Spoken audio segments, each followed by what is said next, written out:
2020 Lethbridge School Division organizational meeting. It's my pleasure to be able to chair the meeting for approximately 2 minutes until we have transitioned to the chair for the remainder of the 2021 school year.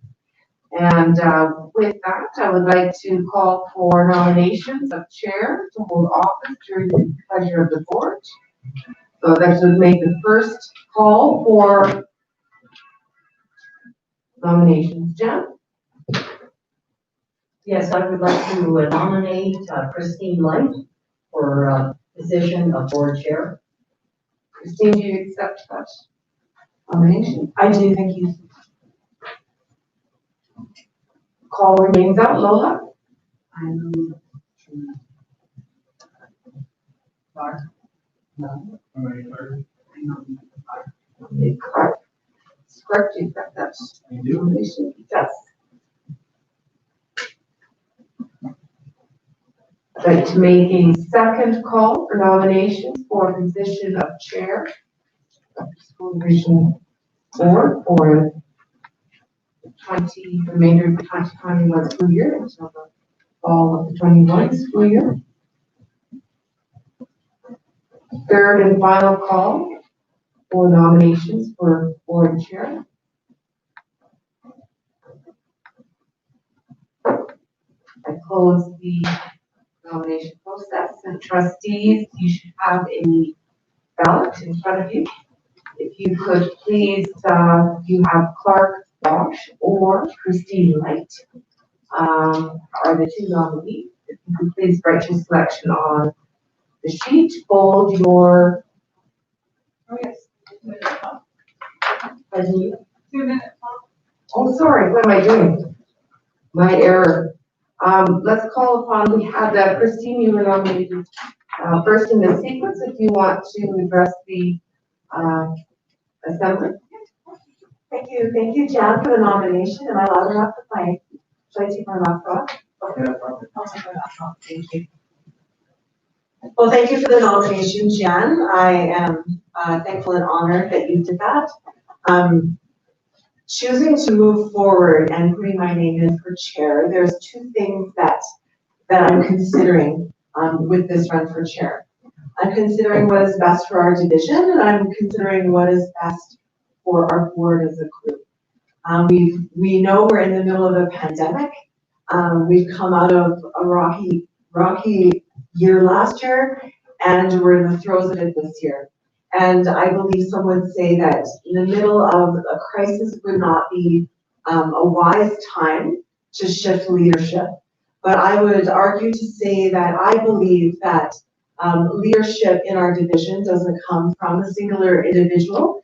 It comes from the board as a collective, and it comes from the board in tandem with executive office. And so as chair, I would seek for unity within the board, seek for unity between the board and division office.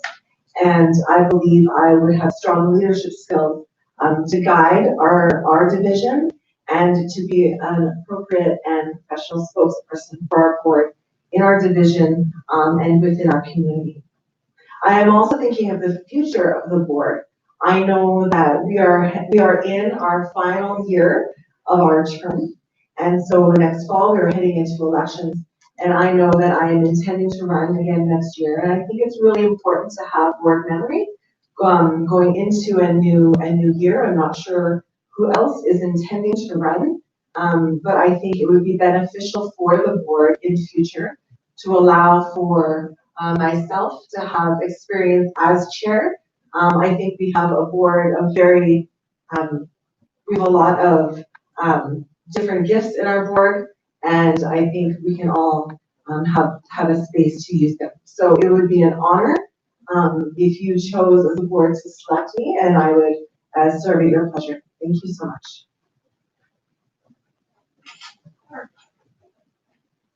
I too think Christine would do a great job, and you know what I've done the last 3 years, so I don't have much more to say. Get to it.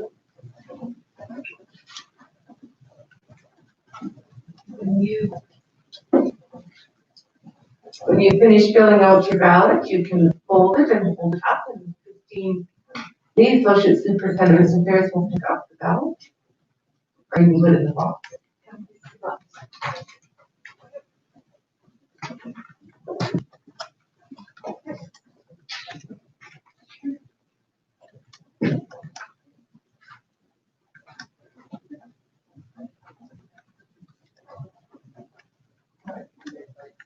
Oh, Clark.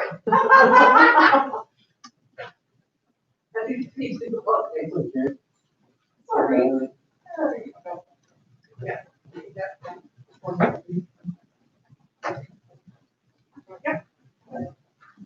Be right back.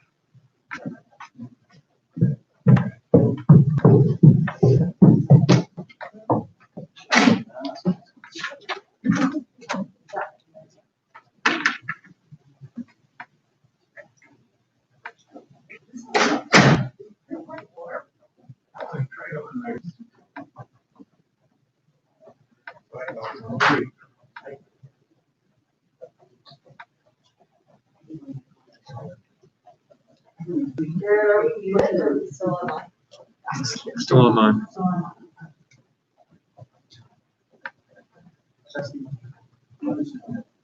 First time my ears are coming in. You're a lot later. Yeah, these reasons are green.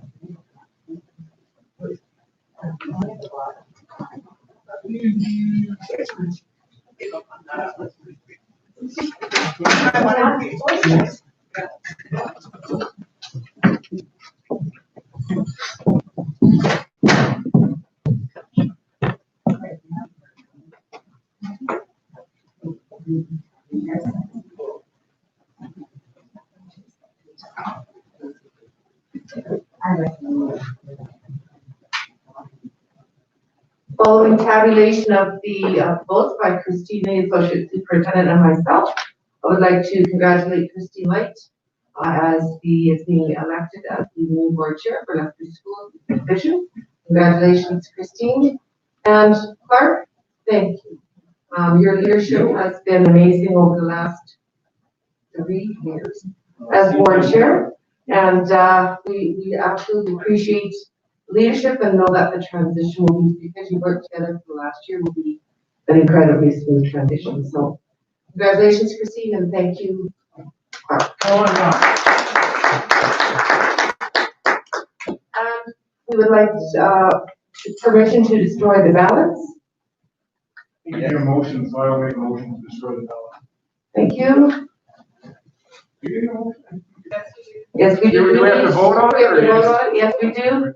All in, whether, please vote on destroying the ballots. All in favor? Destroying the ballots. Christine Clark, are you in favor of destroying the ballots? Yes. Okay, good, thank you. Christine, would you please destroy the ballot?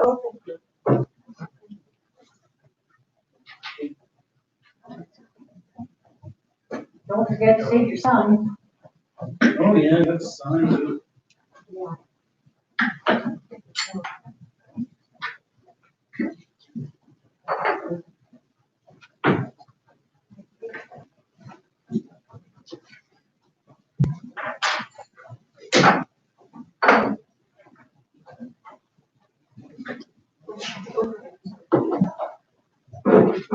Well, I echo what Cheryl said. Thank you, Clark, for leading us for the past 3 years. And so then thank you everyone for your confidence and your support. And I look forward to serving you and serving alongside you in the years ahead.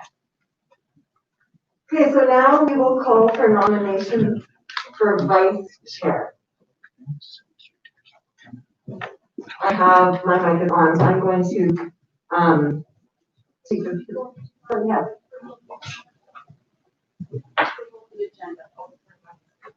Oh, sorry. Oh, let me finish on time. I'll make a motion to approve the agenda as presented. Thank you, Tyler. All questions? All in favor? All right, so now we move to the election of vice chair in our organizational meeting. I would like to take this opportunity to nominate Tyler Demers for vice chair. Tyler, do you accept the nomination?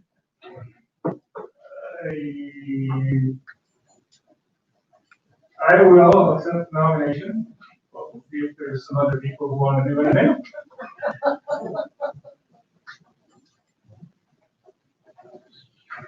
Second call for nomination for vice chair.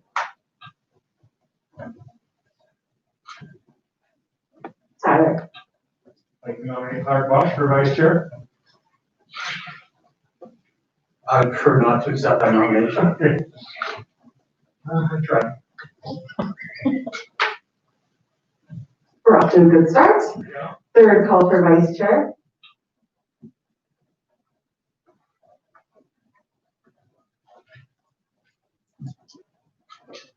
Seeing none, Tyler, congratulations, you are vice chair. Right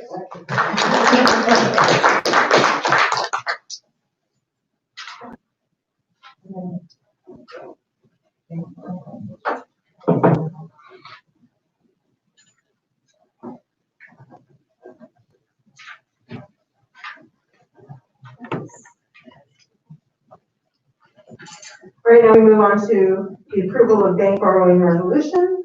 I need a trustee to move forward with the resolution. Jen. Okay, I move that the board approve the 2020-2021 bank borrowing resolution in the amount of $500,000 to finance the operation of the school division as required, pending receipt of government funding, and that a copy of this resolution be appended to the minutes of this meeting. Thank you, Jen. Any questions? Call the question, all in favor? So passed. Now we move on to the approval of signing authority. Someone could make that motion.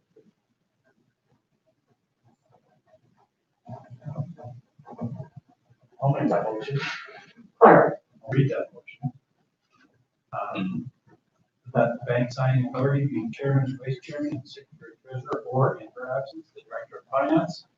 With the exception that for the purpose of signing checks, the signing authority shall be superintendent of schools and secretary treasurer and director of finance, and further, that the board authorize the bank to establish an overdraft lending agreement which has to be duly executed by proper officers of the board when loans are required. Thank you. Any questions? Seeing none, call the question, all in favor? Okay, now we move on to number 6, committee reports in terms of reference.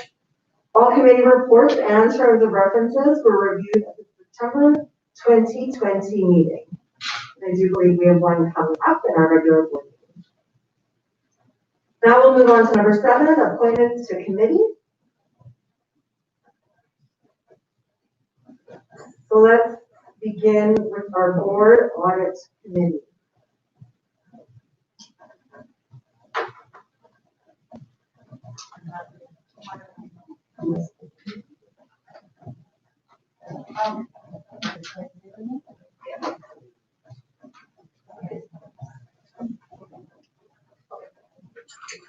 Thank you. Okay, perfect. Thank you. So for board audit committee, these are standing committees of the board. I see here we have Clark Bosch and Tyler Demers. Clark and Tyler, are you willing to sit on this committee? Yeah. Thank you. We have board budget committee, 2 trustees. Clark and Donna, I see their names are highlighted on this committee. Are you willing to serve on this committee? Thank you. Boundary review committee. We have boundaries for west, south, and north. So I will do these separately. For west, I have Jan, Doug, and Donna. Are you willing to sit on this committee? Yes. For south, I have Doug and Donna. Doug and Donna, are you willing to sit on both? And for North, I have Doug, Donna, and myself. Doug and Donna, are you willing to sit on this committee? As am I, thank you. Now we'll move to the Community Engagement Committee. This committee has 2 trustees. The names highlighted on here are Jan and myself. Jan, are you willing to sit on this committee? Yes. Jan, would you like to chair this committee or would you like myself to chair? I'll chair. Okay, Jan will be chair. Thank you, Jan. Question Yes.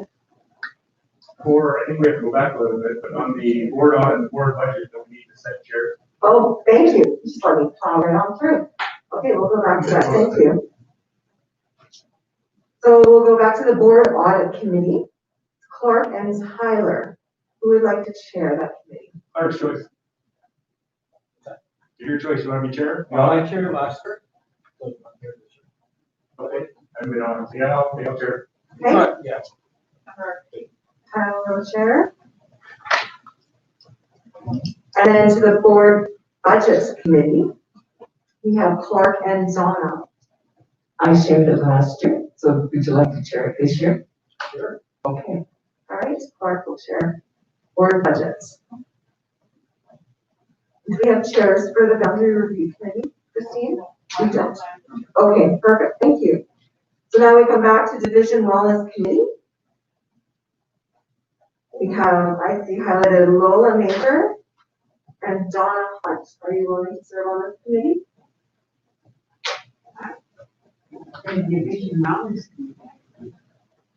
Okay. Was there another trustee on the division wellness committee? Okay, is there another trustee that would like to serve on the division wellness committee with Donna? Yeah, I'll serve on that committee. Jan? Yep. And Jan and Donna, who would like to chair this committee? Okay, Donna, thank you. Chair? Now we move on to the facilities committee. I see Jan and Doug have their names highlighted. Jan and Doug, are you willing to sit on the facilities committee? Yes. Yes. And would one of you be willing to chair this committee? Okay, thank you, Doug. We move on to our Indigenous Education Advisory Committee. There's 1 trustee on this committee, and I see Doug James' name highlighted. Doug, are you willing to serve on this committee? Yes, I will chair. Okay, thank you. And Donna, I see your name as an alternate. Are you willing to serve as an alternate? Thank you. And we move on to the Policy Advisory Committee. We have 1 trustee, 1 alternate. I see Lola Major's name highlighted. Lola, are you willing to sit on the Policy Advisory Committee? Yes.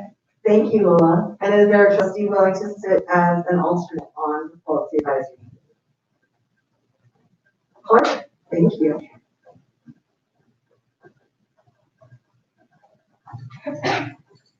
We have a Poverty Intervention Committee. My name was highlighted on that committee, so I am willing to continue to serve as chair on that committee. We move on to the Spirit 51 Committee, 2 trustees. I see Lola and Tyler's name highlighted. Lola and Tyler, are you willing to continue to serve on that committee? Yes. And who would like to chair that committee? Nobody want to chair that? Are you chairing? I'm sure I will. I'm trying to chair this. Okay. Actually, no, I already was chairing one. No? Okay, okay. Lola, perfect. Thank you, Lola. I should last. You're right. Right, we move on to Superintendent Evaluation Committee. We have the chair and 2 trustees. So I am on this committee. Are there 2 other trustees that would be willing to sit on this committee? Lola? Do I have another trustee that would be willing to sit on this committee? Yeah, I would be willing to sit on this. Jan? Thank you.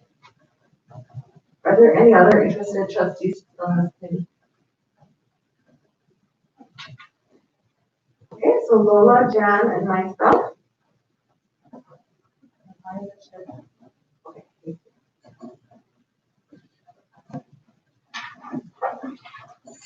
Okay, we will move on to our special ad hoc committees. We have our ACA negotiating committee. I see Clark and Tyler highlighted for this committee. Are you both willing to serve on this committee? Yes.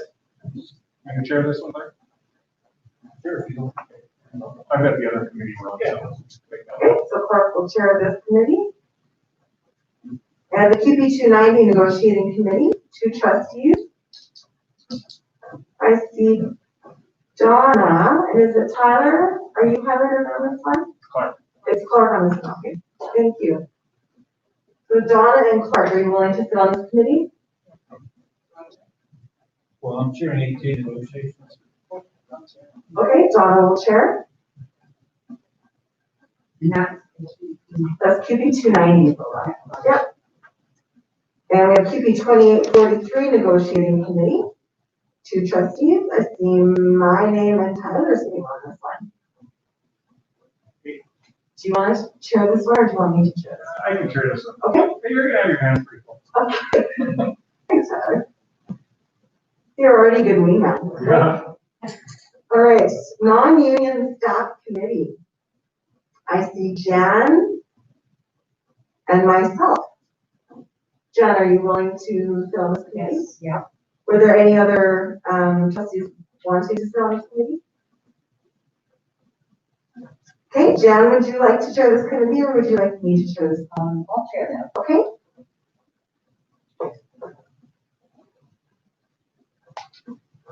Now we have our joint committees. We have our ATA working conditions. That is Donna and myself highlighted for this committee. Donna, would you like to chair? Would you like me to chair? Okay, I'll chair. Okay. And then we have our joint City of Lethbridge School Boards Committee, and that's Tyler and myself. Tyler, are you willing to sit on this committee? Yes. Okay, would you like to chair this committee or would you like myself to chair? You can chair that. Okay, I'll chair this one. All right, now we move on to ASBA Zone 6 Executive, 1 trustee, 1 alternate. Donna, I have your name highlighted. Would you be willing to serve as a trustee on this committee? Thank you. And can I get a trustee willing to sit as alternate for this committee? Doug? Thank you, Doug. And we have Division School Council, 1 trustee and 1 alternate. I have Doug and myself on this committee. Doug, are you willing to sit on this committee?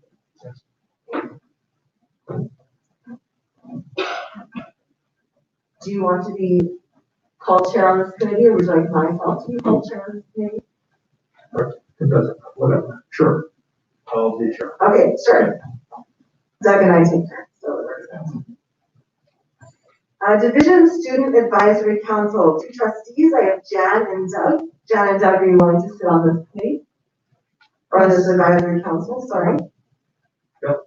Yeah, and you would like to chair this council? Do you want to chair? I can, yeah, sure. I don't need to chair for this one? Well, Just 2, okay, so we take that call back from chair. Thanks, Leanne. Now we have TIBA, Teachers Employer Bargaining Association 1 trustee. Tyler, I have your name on for this. Are you willing to serve? Yes. Okay, thank you. Finally, Team Lethbridge, 2 trustees. I have Lola and myself. Lola, are you willing to sit on Team Lethbridge? Yes, okay. And I don't think we need to check that line. Excellent. And I believe that concludes our.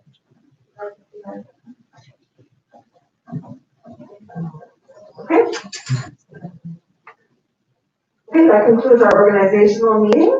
Will be followed by a regular board meeting that is going to commence within the next couple of minutes.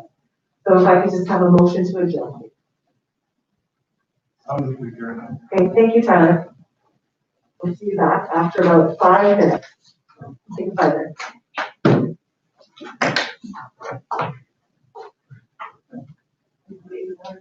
Yeah.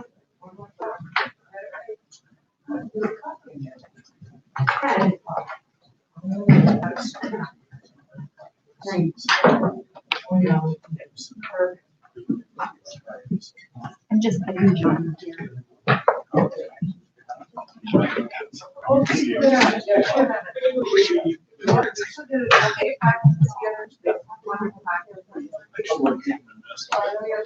You know, it's only been 10 minutes, I don't know how people do this all day.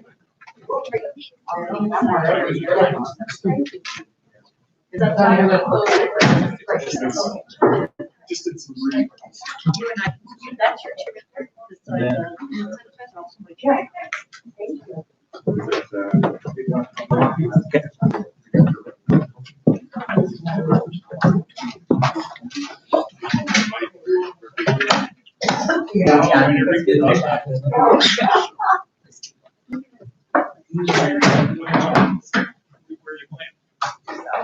Is that record believe?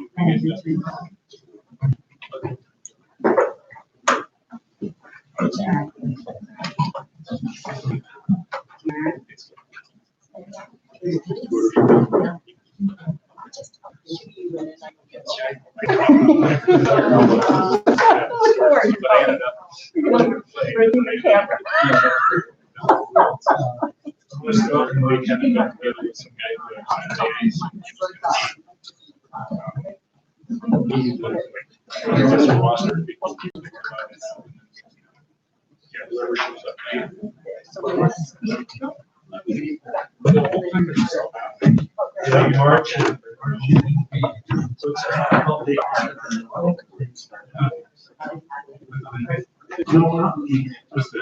For having I guess, yeah, but we have. So.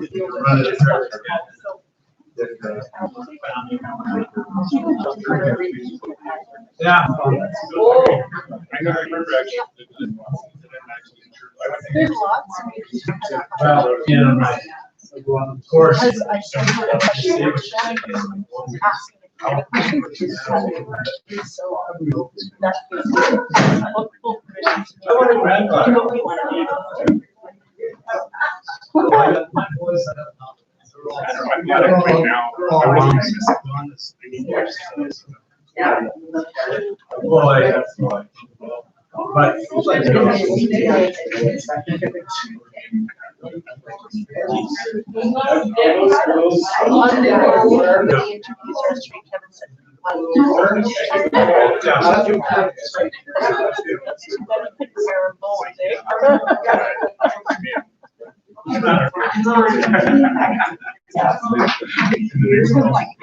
Yeah, that's true. Yeah, we need to talk about that.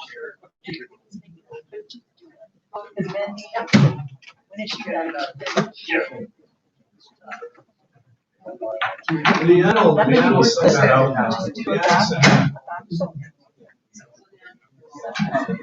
good, we actually saved some money on so we would. Yeah.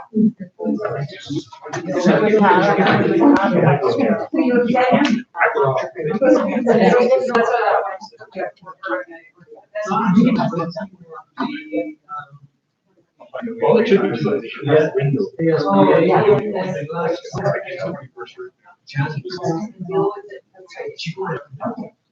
But yeah,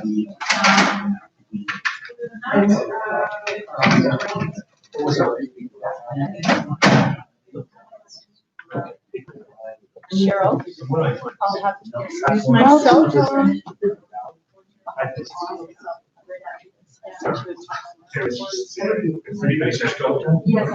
just like, it was so nice. It's Mike would, like, I know you took off. I don't want to.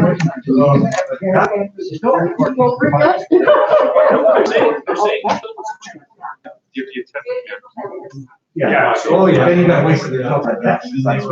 No, as long as your first kids have a second, you can resume life. But they force you to go back and you're looking probably 2 days. Oh, yes, yes. You can't chew gum with a mask.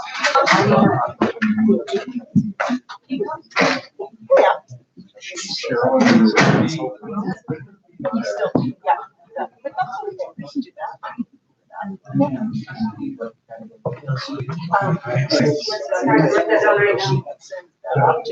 Forward that to okay. How often you guys play? Twice a week? Or?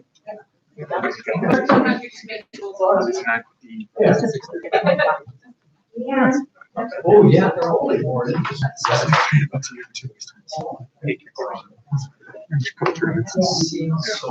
year. Hi. How are you? Well, twice down.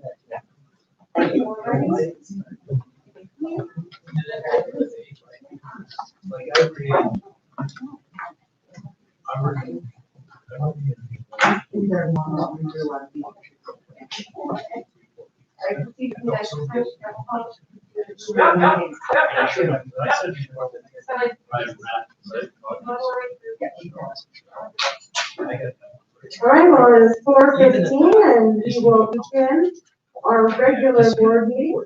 I would like to acknowledge that we are meeting today on the traditional territory of the Blackfoot people.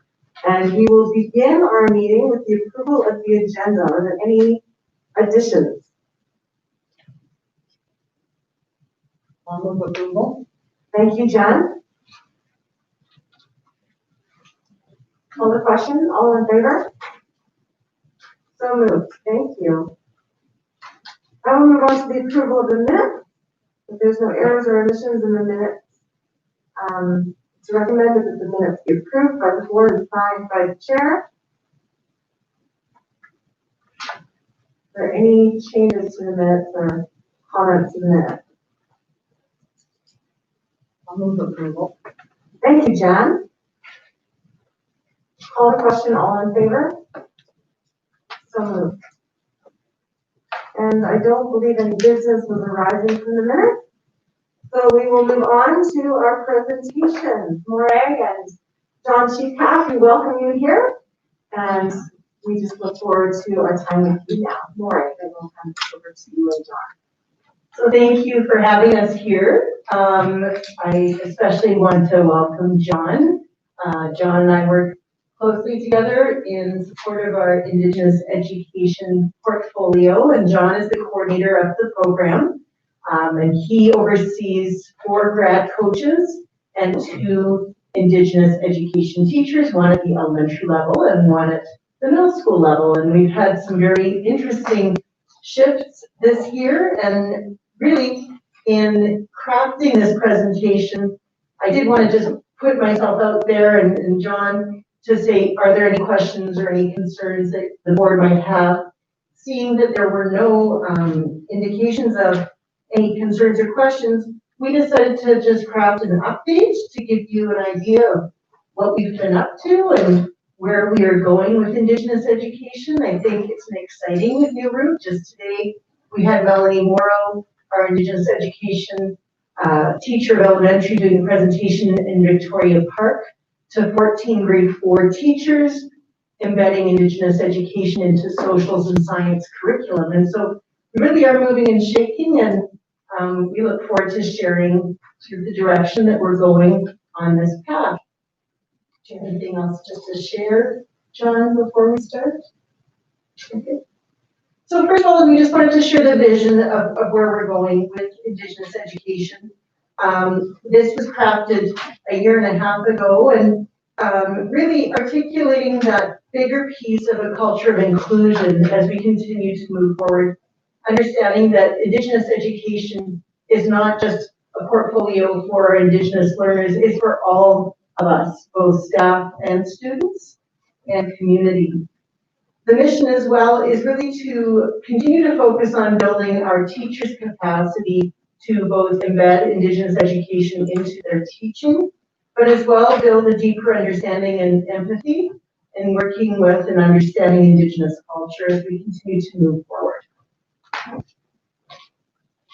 So over the past 4 years, we've done lots of good work, both from our FNMI committee, once upon a time coined FNMI, to now Indigenous education, and really has provided us great guidance around Indigenous education policy, 5 years ago, when I first came to Lethbridge School Division, we did not do territorial acknowledgements, and we've shifted that practice.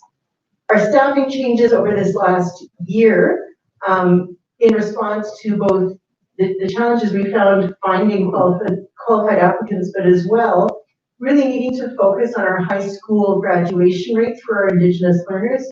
We've shifted our staffing model as well. The work has changed, and I think this is the piece that I'll defer to John on, because he and I spend weekly meetings with the other two teachers that we have under our portfolio, talking about the work that we're doing. And it's hard work. And there are times there have been tears, and there's been joy, and there's been laughter. And I think through this process of working with and on Indigenous education, we really have had to respond to the needs that have been articulated, but then as well, get creative. So I am going to turn it over to John, because I think he has a great perspective, and he's had to really work in both worlds and understand needs and challenges from both sides. And so I'm going to defer over to John.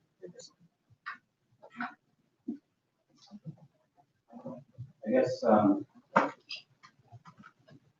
start off by saying that really it's asking teachers and students, and it's basically, where do you think you're starting with this process? What do you think Indigenous education needs? And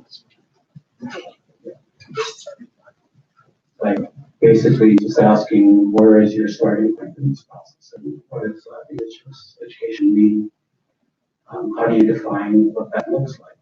And I think with taking that approach, it really looks at the idea of flexibility and sort of almost a critical inquiry approach of understanding what education can be.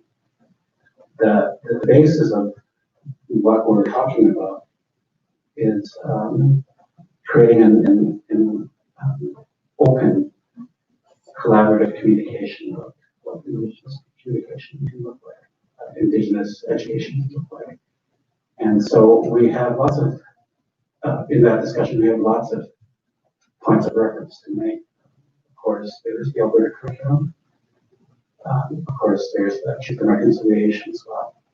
And then, of course, there is the old Indigenous Black Book perspective, the old language, which was never really written down, as opposed to the current Black Book contemporary language, which is in the dictionary. So there's lots of reference points, and I think when we come collaboratively into that, we are able to look at that in innovative ways to look at it.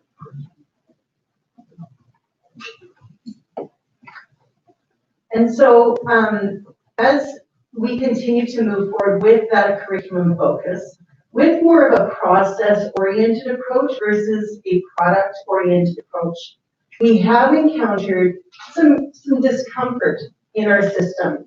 If we look at our traditional educational system, it is very compliance-oriented, very checklist approach, very much related to deliverables. And in the approach that we have embraced with Indigenous education, we're approaching it much more from an inquiry-based approach and a personalized approach. And so when John talks about entry points, Shawnee Big Bull has taken the bull by the horns, pardon the pun, and done a program called Think Outside, where we look at place-based learning, right? A lot of land learning, and that entry point, that nature-focused approach, really does allow for more people to connect without those barriers that have presented in the past. As well, John, a tremendous artist on the side, and as well a deep thinker, John has really connected well with our social studies high school teachers, talking about different parts of Indigenous culture, both from 150 years ago or earlier to now. And so that entry point or access point approach we're finding teachers are connecting to. We're seeing more and more growth in our teachers teaching each other versus deferring to John, which is one person in our department. And so that capacity is growing, which is a very exciting thing to see. Doug was present last year when our principals had a presentation from a group of high school teachers talking about the work that John had done, working side by side and building the capacity of those social teachers to explore what Indigenous ways of knowing are. So lots of great work, but it's more from the ground up versus a top-down approach and a side-by-side versus a mandate or a protocol approach. The endeavors this year, we just shared a few pieces of what we are doing, what we continue to do. Melanie Morrow, like I mentioned, really focusing on grade 4. So she's targeting a 4-day inquiry-based series, really building inquiry in the teachers. They're finding what they want to discover, but as well embedding Indigenous ways of knowing into grade 4 curriculum in social studies and science. Shawnee Bigbull, really taking that nature approach, targeting grade 6 and 7 classrooms throughout our middle schools. Believe it or not, and tragically last week was the first week when we had a snowstorm and all the kids were outside. Didn't get too many complaints from parents though, so it's exciting to see that we really at our middle schools are embracing getting outside, and especially in this time of the pandemic. We recognize that that's a place where we can have a break and just connect. John continues to work with our high schools. He's taken some of our staff on sweats, on various excursions, on reserve, and teachers are really reaching out and advocating and asking John more questions and asking each other more questions. And there's never a moment when John isn't out at high schools connecting with our high school teachers. So really great work that has happened over the last 3 years since John started here as our teacher in our high schools. We're very fortunate to have, we are about to hire one more, 4 grad coaches focusing on our high schools at each of our sites.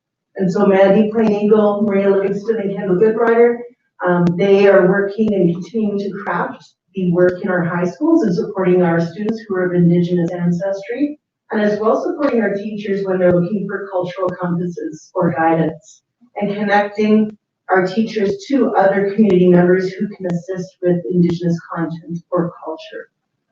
Lastly, professional learning, we continue to work with ATA. They have lots of ideas around offering sessions for our teachers, but again, we are shifting that professional learning model to more of a side-by-side guide versus a one-off stage on the stage approach. And so that's quite different for our system, but it's an approach I think that our system is embracing and excited about. Okay, we're good. That's good. Changes in what we see. So we always talk about data and results. I'm sure John would have lots of anecdotal sharings around what he might see, but from the Alberta education point of view, dropout rates have decreased, so they're lower by 3% over the last 3 years. Still not where we want them to be though, so we continue to work forward on that, and we hope our grad coaches will support us and continue to enhance that retention piece for our Indigenous learners. High school completion rates for Indigenous youth have increased, so 10% over the last 3 years. Teachers genuinely are showing greater support and enthusiasm and feeling more competent with Indigenous content than 5 years ago. That's a longitudinal study we do with our ATA, and it provides really great data around how our teachers are feeling with the new TQS5. Our 5-year completion rates continue to increase, so it's 42.7% in 2015 to now 52.1%. Unfortunately, Lethbridge is still below the provincial average, so we still do have a long way to go. And then lastly, and I think this is one that might help us understand a little bit of our middle school challenge too, that grade 8 and grade 9 continue to present as an engagement issue for our Indigenous youth. And so that's a place where we really do focus a lot of our time. I know Jim Kerr does spend a lot of time in our middle schools, supporting our grade 8s and grade 9s, and in particular, our Indigenous youth in grade 8 and grade 9. Is there anything, John, that you also wanted to add around things that you're seeing out in the system? Are there any questions? I have a quick question, Laura. Why is it that there is an engagement issue with the grade 8s and 9s? What is it about that age bracket?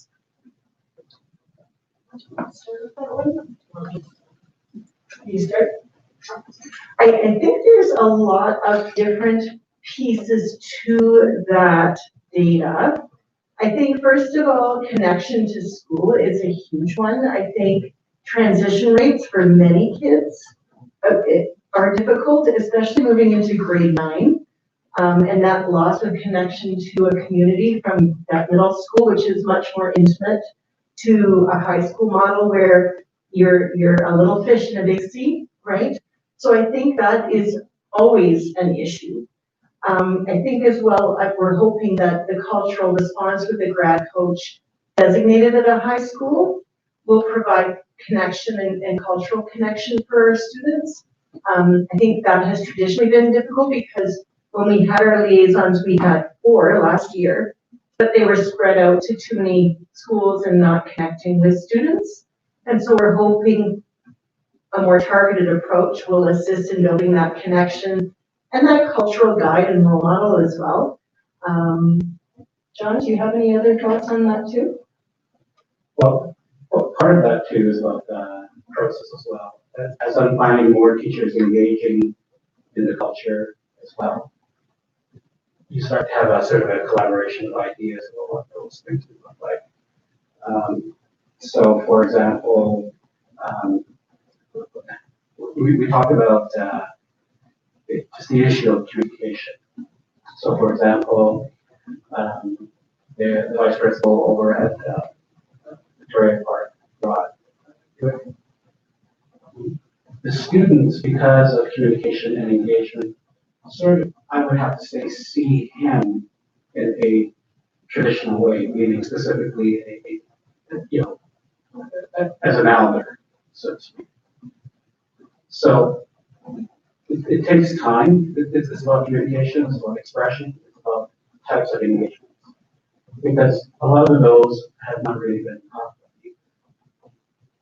So how do you engage in that conversation? So it'll take time. And as that communication and types of communications increase, then the engagement and curiosity starts to be something that starts to be more innovative and successful. Thank you. Yes, Laurie. 2 other pieces that I've heard from the community that I've had conversation with. One being just the amount of time taken to get on reserve to our schools in high school takes a lot of time, as it does with everybody else in the division, but that length of time cuts into study time, cuts into extracurricular, cuts into connecting with culture. And so as students move into their high school career, I think it's very valuable time riding on that bus for some kids an hour and a half a day. And so I think that can also play a part.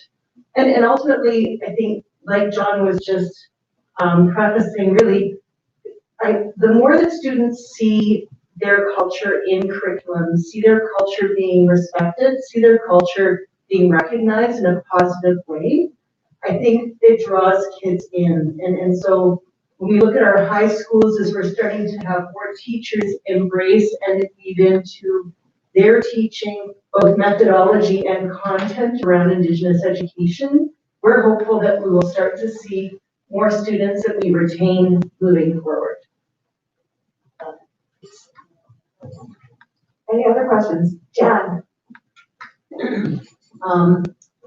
This might be, excuse me, it might be a little bit of a contentious issue here, but I had, I was sure, as others have heard stories that there's going to be some changes in the provincial curriculum, and particularly dealing with education, in residential schools.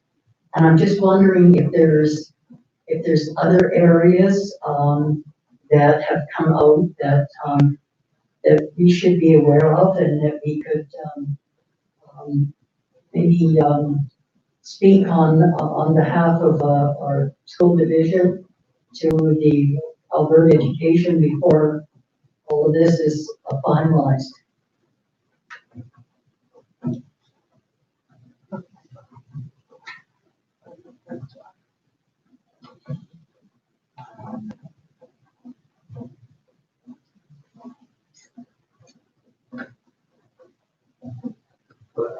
What are those changes?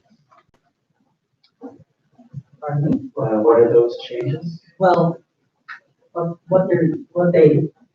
information that has come out, and I don't know how accurate it is, but they're talking about, making some changes in, teaching about residential schools to students. They're talking about, maybe, not starting that until maybe grade 4 or something. So there's that, and there's anything else that, as I said, we as a board, maybe need to speak up about before, because the minister has stated that this isn't a done deal yet.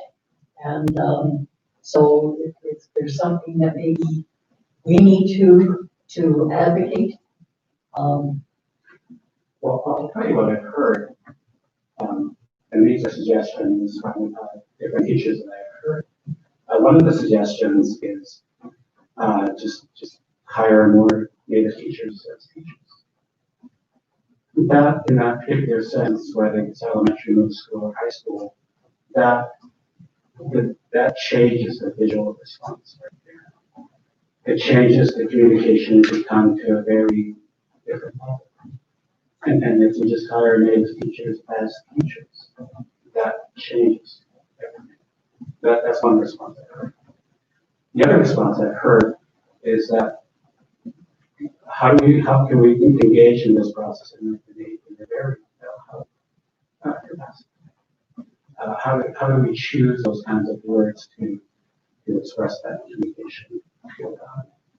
Looking at activity-based programming from elementary, middle school, to high school, where a lot of the activity-based learning can be very therapeutic in the sense that they have a positive, constructive engagement at the beginning, and then the critical inquiry starts to come around right there. And then, of course, community education. Again, more activities engaged, whether if that's sort of what we've been doing already, or making more decisions. Getting a group of teachers to come together and looking at cut some wood to create a TV. Whether that's looking at school mission. But the basis from what I have found from, again, some of the students and some of the teachers is that it always seems to come back that, there is a lot of information in the languages. And that is a really shared exploratory. So that in itself, language, I think is probably, for me, I would see that as a very constructive issue. So those are just kind of different things. Thank you very much. Thank you, Jen. To honor our time, I will invite trustees to please contact us if you have further questions. I know he and Maureen are more than willing to sit and discuss Indigenous education in our school division. John, I just want to say I really appreciate your role, and I appreciate the critical inquiry questions through which you're growing your program. I think the questions invite conversation, and we need those conversations to move forward. We need to create safe spaces to disagree or wrestle through things.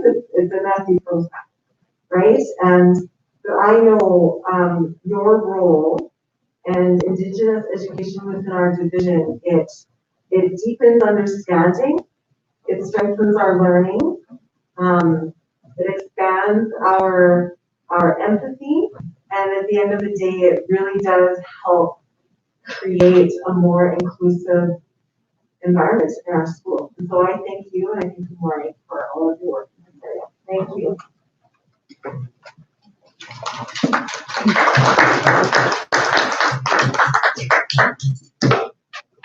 Okay, now I will invite Trish Stein to come join us, and we will look at policy review. Welcome, Trish. You.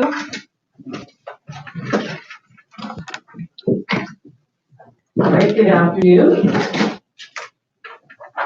So 2 policies to review this afternoon. First policy, 400.3, the whistleblower protection. So this policy is, we're hoping to amend. It is reworded and updated to reflect the Public Interest Disclosure Act.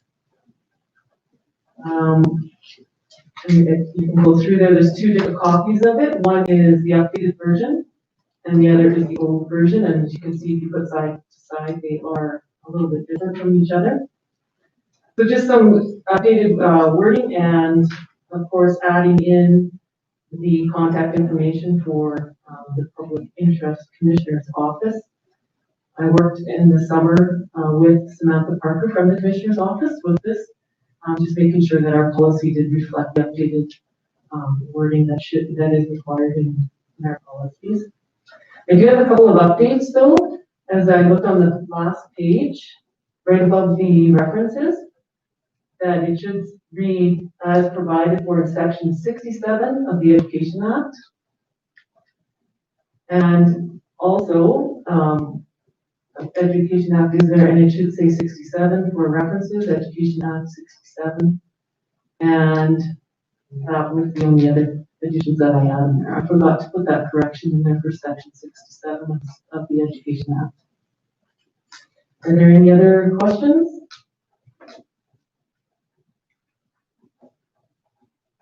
Any questions for Trish? Seeing none, I will call for a motion. Lola.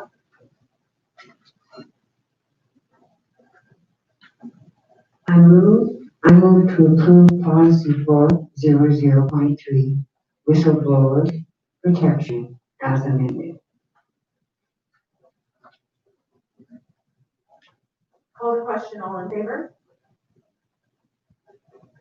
So moved, thank you. Next policy, Trish. Okay, the next policy is 400.4, fraud prevention, identification, and reporting. This is the second reading for this policy. Are there any questions regarding the changes or update on this one? It's actually a new policy on this policy at all?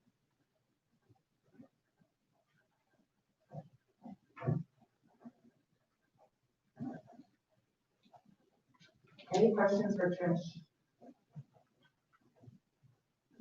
Okay.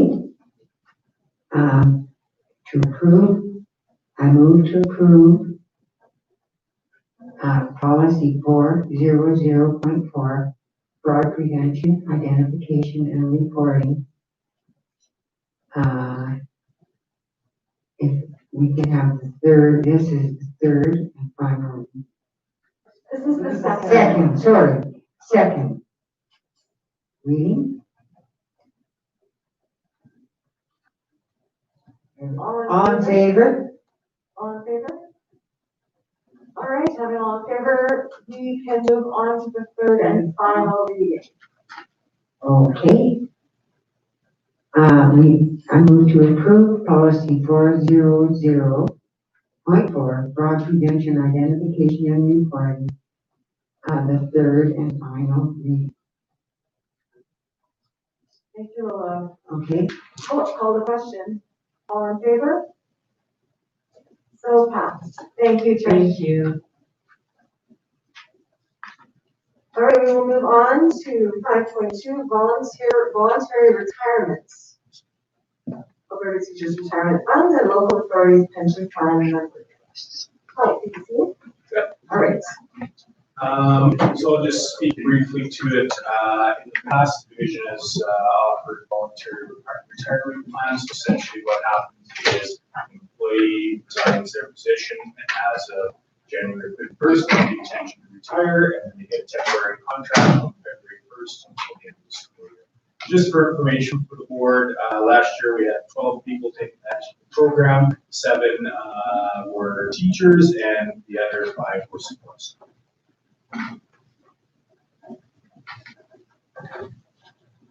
Thank you. Any questions for Mike? Clara.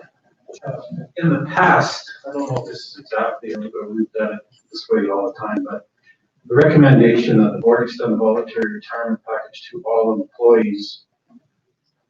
It's not to all employees, is it? It's to all employees who are eligible to collect the pension. It's not every member of the group, is it? To all employees who are members of the teacher retirement, so yes, we can straight to all employees. Well, no, I mean, it's to all employees who qualify for a pension.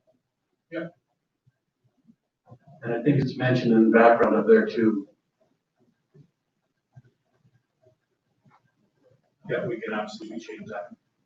And yeah, that was the language I think that was used last year, but it's so probably change it to make it a little more clear. I think what you're saying, Mark, is that right? Well, I think the worry is that people are wondering why we're asking people who can't collect the pension to retire early. You know, that's probably not the way to go. Yeah. So how do you want to word it? I think it should say that the board extend voluntary retirement opportunity or package to all employees who qualify to collect pension and who are members of the teacher retirement fund and local authorities pension. Because it's not every employee. Yeah, I almost want to take all of there as well. Yep. Volunteer retirement package to employees who qualify to collect a pension and are members of the. Oh, that sounds good. And are.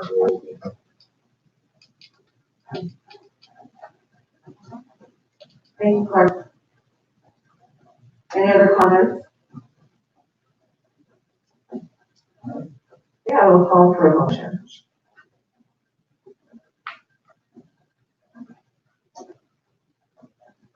Tyler. Nobody else wants to read the long one. Okay. I did the last. I'm not sure of the wording now, so I didn't write it down, but we'll see. I move that the board extend the voluntary retirement package to employees who qualify for to collect a pension and are members of the teacher retirement fund and local authorities pension plan, UP 290, UP 2043, and non-union employees who by December 10th, 2020 submit a letter of retirement effective January 31st, 2021. Such employees will be offered a temporary contract effective February 1, 2021 through June 29th, 2021, or the NDS for the appropriate employee count. Well done. Any further comment? Call the question, all in favor? Thank you. Division Wellness Committee terms of reference.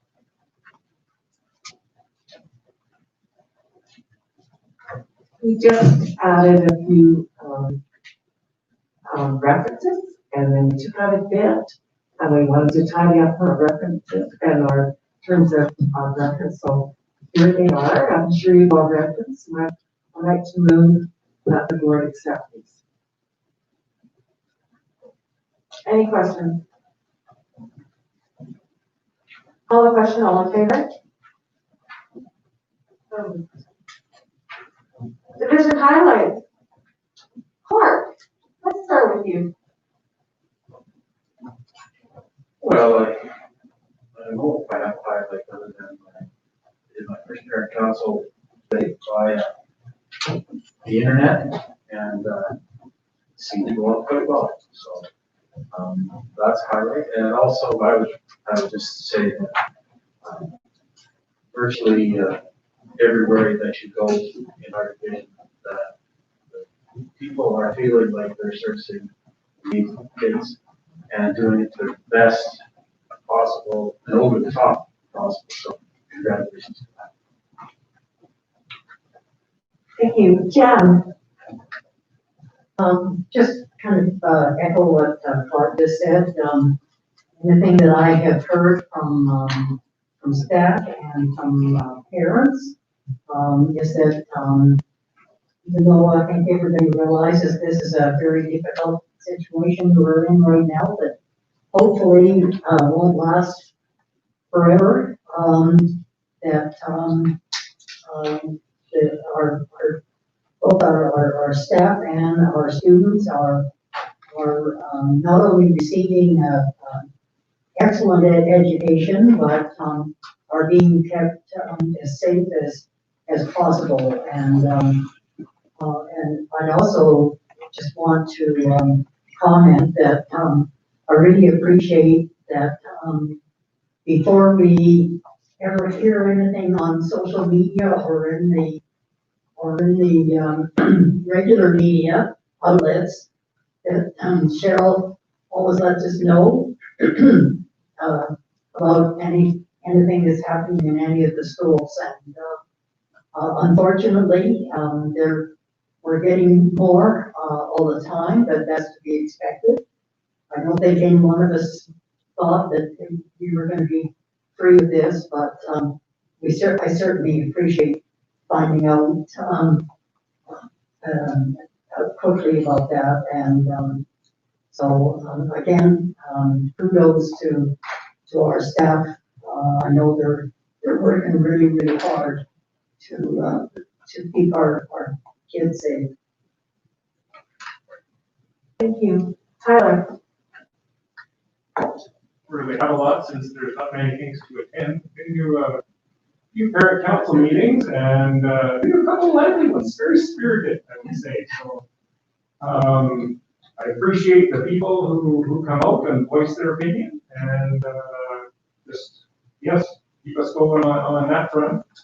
And yeah, so not all parents, I don't think, are super excited about the way things are going in school. I think they're pretty happy in regard to the curriculum portion of things that we're doing, but there's certainly some people who, in regard to extracurricular, co-curricular, would like to see things change at some point, and I, try to let them know that we're certainly aware of that and supportive of extracurricular, co-curricular in the district. We're big fans of it, so we're trying, as always, trying times. Things, unfortunately, we keep getting new cases in schools and things going on, but hopefully that dies down and we can get refocused on making school life as normal as we can and much more of what we're used to.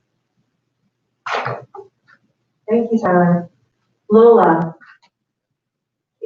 I wanted to commend this and the whole, it's kind of a nice takeoff with the division. Kids are our business and the facility is constant. And you really want to read these, because you've got, they're not long, but the message is there. I think that's really an excellent idea. Thank you. Thank you, Lola. Donna? Well, I've attended a number of school councils at various schools and met some delightful parents that are really behind us in education and doing their best to support us as well as give us good ideas moving forward. I checked Terry Frock's run, General Stewart, as they ran around the lake. That was fun to see kids out running around. And then I'd like to tell you that over the summer, our housing department did a lot of work and put a lot of things on our website. So check out our website. If you're looking for scholarships, it's easy to find. Check the website out. Check the website out. It's growing and growing every year. And our division website is, I just think it's really good. So I'm really promoting it. Great. Thank you, Donna. Doug?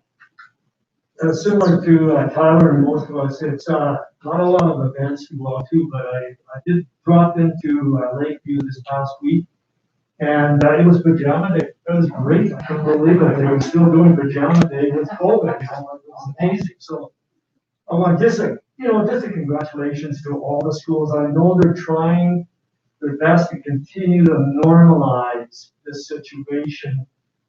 That being said, it's also good because I feel that our learning community, which is everyone, families, teachers, students, they're pulling together. And when you see that concerted effort to make the best of something, which is great. And also what I've noticed, which is a real positive, is that there's a number of teachers that are teaching outside of their comfort zone. And for them to say, wow, I didn't realize this is what it took to do this and say language arts or some of these core classes, and we have option people that are stepping up. And what I've seen is a new appreciation and understanding what people do, and also an appreciation of what we're kind of missing too, right? Some of these other courses. So I think that's great. And then a shout out to our administration teams. They're getting together and making decisions, and I'm seeing more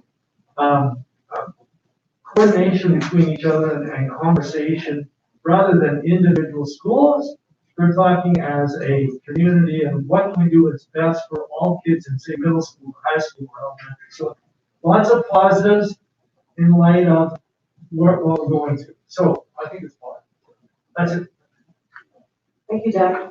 I echo all of what you have said. I have been able to attend a few school council meetings, and it's been great to connect with the parents.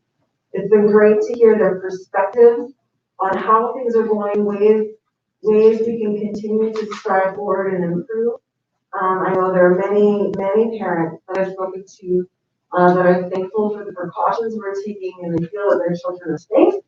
And I know that there are many parents who are grieving what is lost and are wanting activities to come back, as we all are. And so we are continuing to move forward as a united division. And I just want to give a shout out to the online teachers. I have spoken to quite a few parents who have just said how great online learning is. And I know they're comparing it to May, and May was just trauma for everybody involved. It was crisis education, but online teachers, you were doing a phenomenal job of reaching out to your kids. Connecting to kids online is a difficult thing, but you are coming alongside families, coming alongside these kids, and I thank you for that. And also our caretaking team, they are above and beyond doing a meticulous, phenomenal job keeping our school clean and sanitized and having to go above and beyond when we do have a case of COVID at the school. And so we thank you for your time and work there. All right, we're going to move on to our board chair report. And Clark, I'm going to ask you, was there anything that you had prepared for today's meeting? Okay, then we will move on. I'm 45 minutes into my seat, so I did not prepare anything. We are 5 to 5. Is it, can I start the public part? I need to wait till 5.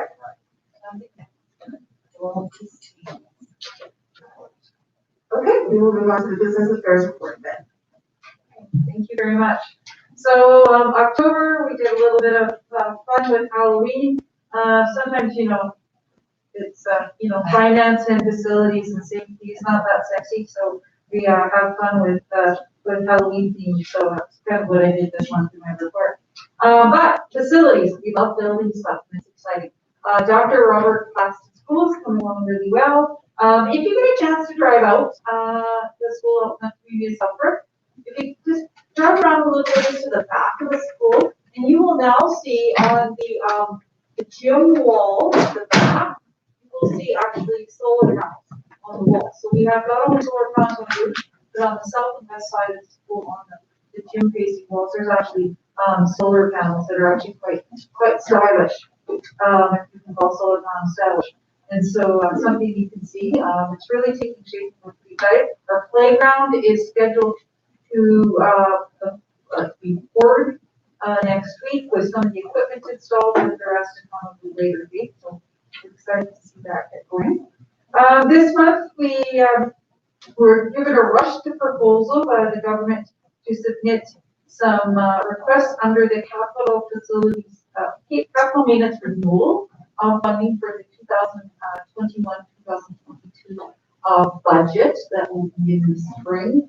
And this is not, we're not sure if it's going to replace our regular infrastructure maintenance renewal budgets or if this will be a supplement. As you recall, at the start of COVID, we were given, back in spring, we were given stimulus CMR funding. And now this is potential other CMR funding we may get. And so we submitted some larger projects and that we would like. They want them pretty much completed in a year, so we gave them a kind of 3-year plan with some being phased in over a couple of years where we can cut the phases. Looking at giving some attention to our high schools, LCI, Vic Park, Winston Churchill, needing some care and attention, particularly with ventilation, interiors, code updates, and things like that. We put on things like Buchanan and Westminster to get them accessibility. Right now, they have a stairway going to the second floors. Really like to put an elevator in at some point. So we've asked for that as part of our proposal and then a few other things. So it was over $60 million we put in over 3 years for proposal. Maybe, we'll get more money. So for 1 year. So we'll see what happens. Hopefully we get lots of money because it's kind of fun. And those are not upgrades. Finance is, auditors are on site. So if you want to go say hello to them, they are stored away in the business affairs conference room where with all their computers and documentation. And so they're working on the audit of the division plus school generated funds audits. And of course, we're also busy looking at budget updates. So you will receive the audit financial report and the budget update in your meeting. Safety. I want to echo some of the comments Christine said. I can't say enough about our staff, our administrators, our caretaking maintenance crews for all the work they've been doing on safety, keeping our staff and students safe for COVID. We were, Alberta government selected 250 schools to have a review by Alberta Occupational Health and Safety. We had Shook High School, Westminster, Delbert, and Wilson reviewed. We had a team that went out with the Occupational Health and Safety Officer. They're checking to see what were our COVID protocols in place, what kind of safety measures we had, and we had everything in place they expected to see. The officer was actually quite impressed with the culture we felt with our schools related to safety. And in fact, I have to tell you, over by our administrators and usually there was a caretaker who went along with the reviews, and they were excited to show off what they've done in their schools. And I tell you, it was really nice to see, and so really kudos to everybody. The government is sending us more supplies.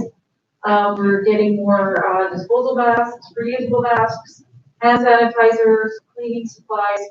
Some of them the government has had donated to them, and so that is going to be arriving in the next little while. And so we have more supplies coming. So we will not turn that down because it's much appreciated. Technology. Just want to make everyone aware that it is Cyber Awareness Month, and so we wanted to just give a little information on phishing and phishing. So phishing is those fraudulent text messages, or sometimes that you get that trying to get you to give up your personal information. Unlike phishing, for phishing, they're trying to actually pretend they're legitimate to get you to do something, to give up your information or your money or get you to pay a bill maybe that you shouldn't, and that sort of thing. So things to be aware of. We're always looking out for that in our division to try and keep our data and records safe. And the technology department's been working closely with our schools in providing professional learning for our teachers on Office 365. And we do have a new partnership with Logistics Technology that's helping do some of that one-on-one with teachers and schools in providing educational technology that they navigate that. So lots of work going on there. Transportation. Transportation, we have begun the process of working on a transition plan with the City Electric and Southland.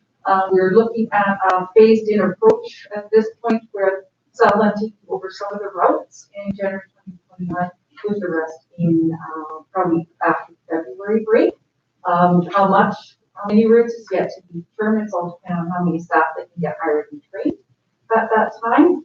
And then another item just to bring to your attention is we do have a bus driver shortage right now due to retirements, due to illness related, or in the case of where we have a very strict policy of if you're not feeling well, you don't come to work, the same kind of thing.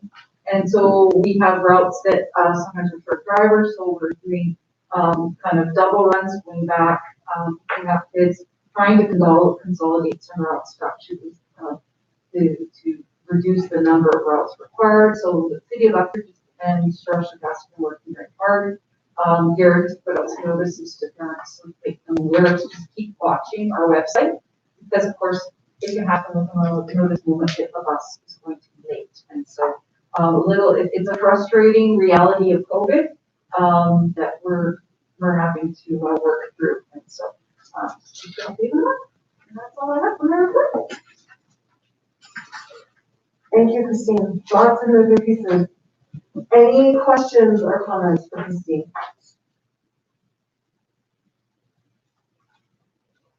None? Okay, thank you for your work on that report.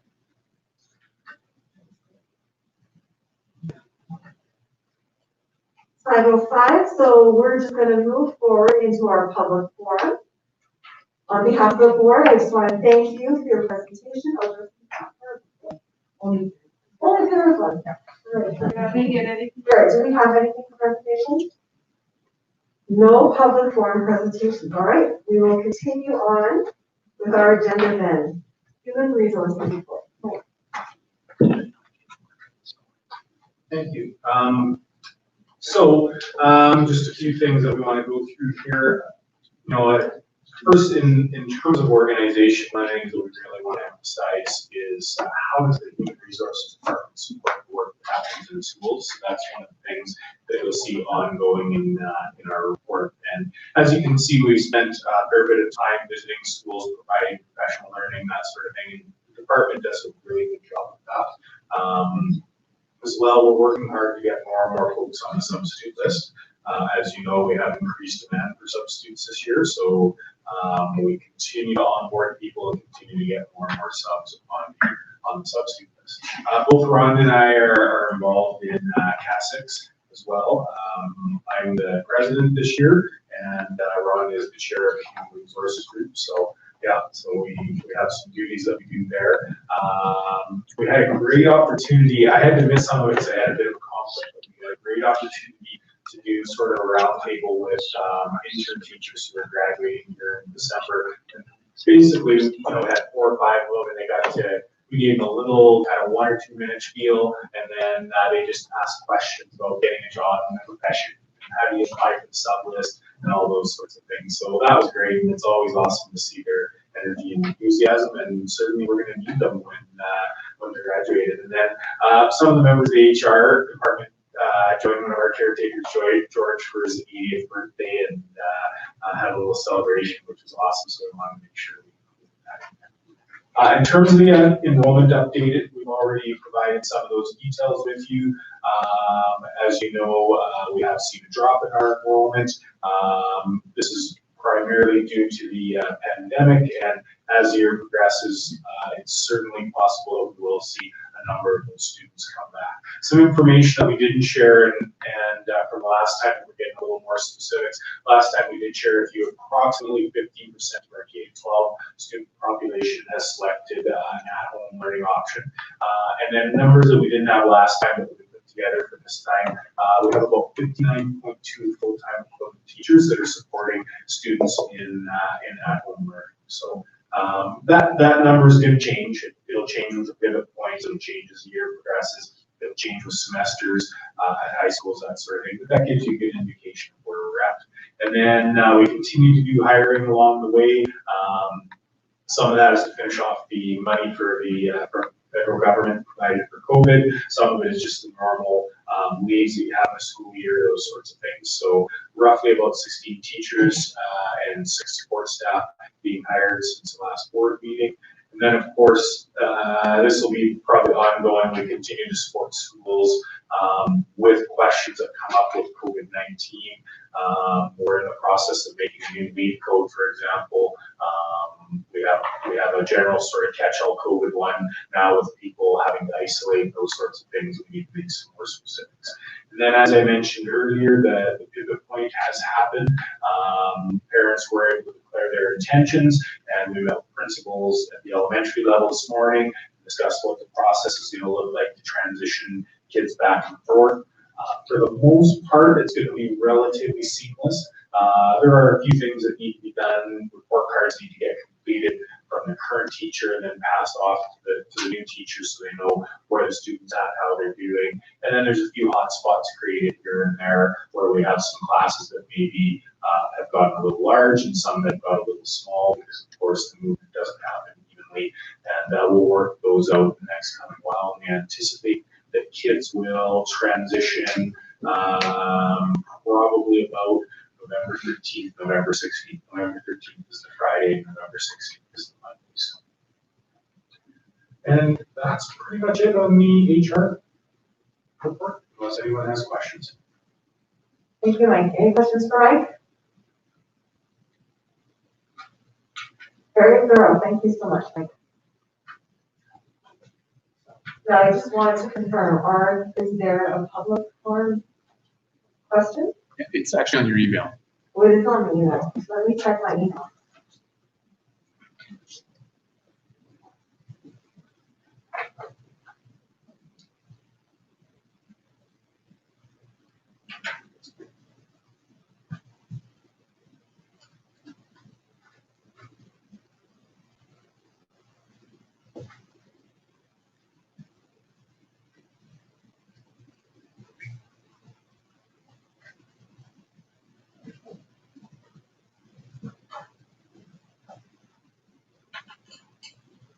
Nice.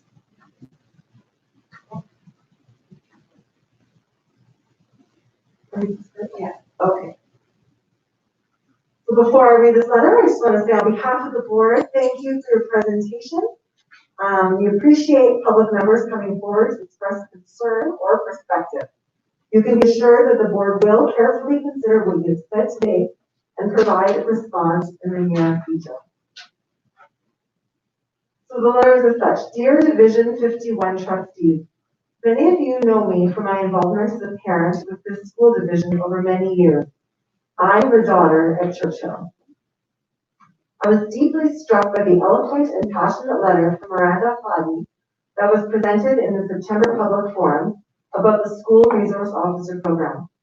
I would like to add my voice to her call for a community consultation around this program and a public presentation of the findings, as well as her request for a suspension of the program until such time that this review is complete.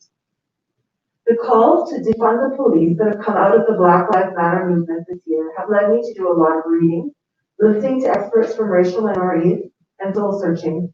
All of these processes are much easier nowadays than they used to be, with the incredible volume of material that is available online, but they are still time consuming.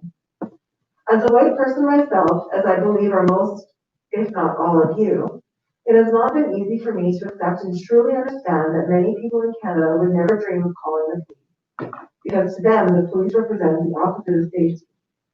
They are accustomed to being targeted on the basis of their appearance, race, and to seeing members of their communities targeted on a daily basis.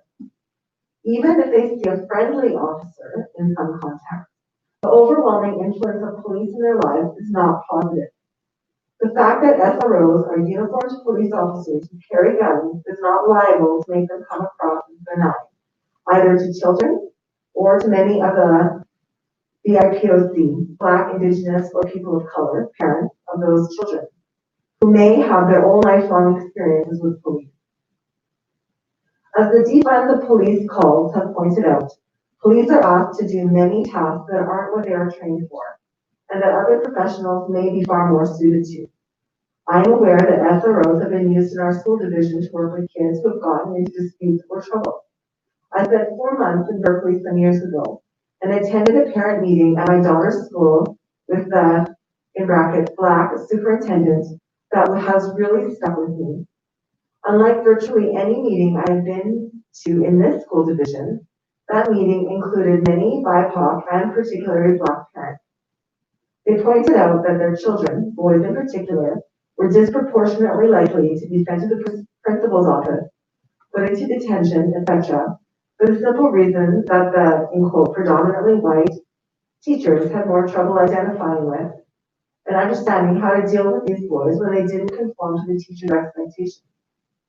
For many of these kids had other complicating factors in their lives, in quote, poverty, etc. Studies had shown that they were still overrepresented in getting into trouble when those variables were controlled for. Part of the reason why other Canadian school divisions, including Edmonton and Toronto, have abandoned the SRO program, or at least put it on hold, is this risk that can develop the school-to-prison pipeline even more directly. There is a reason why Black and Indigenous people are vastly overrepresented in Canadian prisons, and it begins at the level of police intervention, though they are very far from being the whole story. Students who get into trouble, in quotes, become well known to SROs and thereby to police, and the preconceived ideas of these children as troublemakers becomes a self-fulfilling prophecy.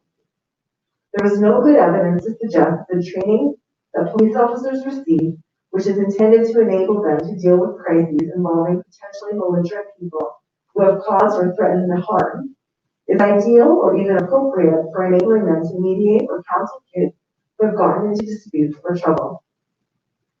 Ms. Laddie shared with me the board chair's response to her letter, and I wanted to raise a question about one piece of that response. I appreciate that school leadership and counseling teams are supportive of the SRO program. This is important.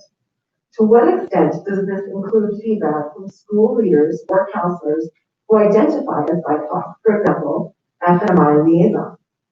I hope that any distinctions on how the SRO program is viewed by people from different marginalized groups will be an important part of the community consultation and review that Ms. Haladi has called for, and that I also believe is necessary. Thank you for considering my input. Joy Morris. Thank you, Joy, for your letter. And again, we appreciate you voicing your concern and your perspective on this.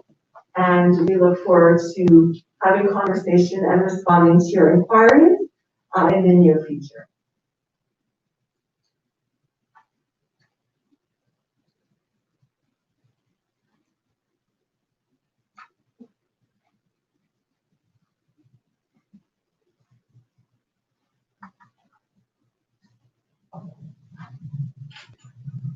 Okay, we will move back.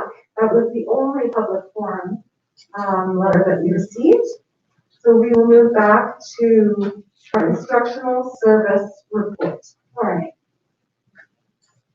Thanks, Christine. So lots of things buzzing and bubbling in instructional services, and we've got a few of those dates that have been going on in October right there and coming into November.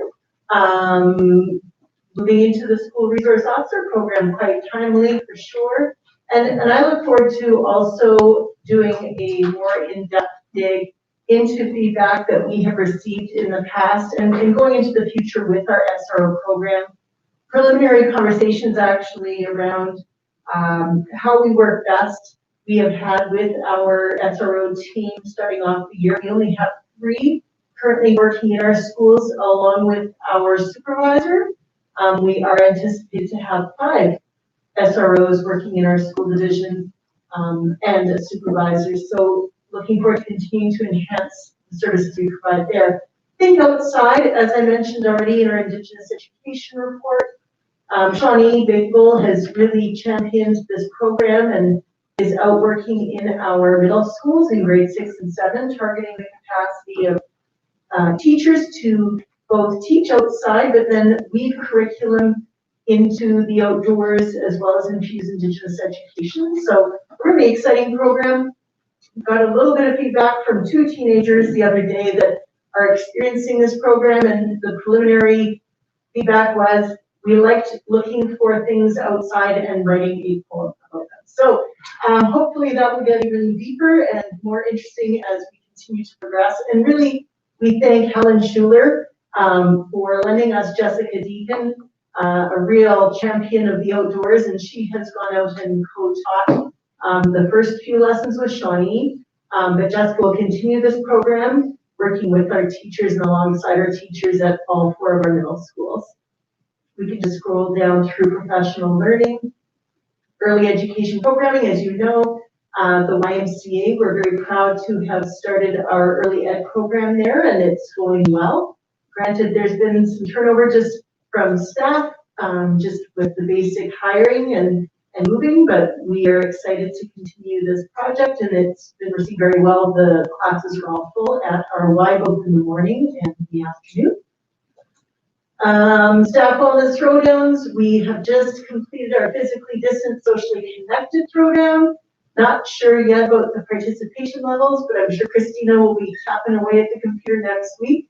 And we'll be moving into our step challenge for November. So trying to get at least 10,000 steps a day. That is the challenge. It's easy and challenging all at the same time. We can just scroll down. And we can keep going.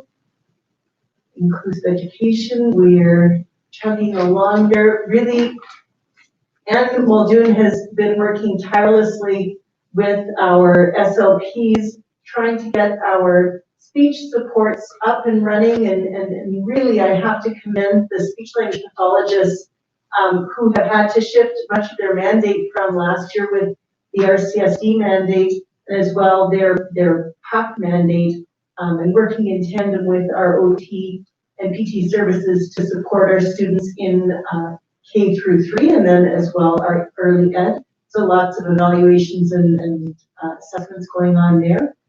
ESL, we're good. Sarah Algren, our new hire for our student support in ESL, she is never stopping, that woman. She's amazing, working closely with our schools and assisting our immigrant family services and our students who are both new to Canada, but as well refugees from other places. She has been just an amazing team player and communicating with our schools so that they have a deeper understanding and connection to where our students have been coming from and their experiences.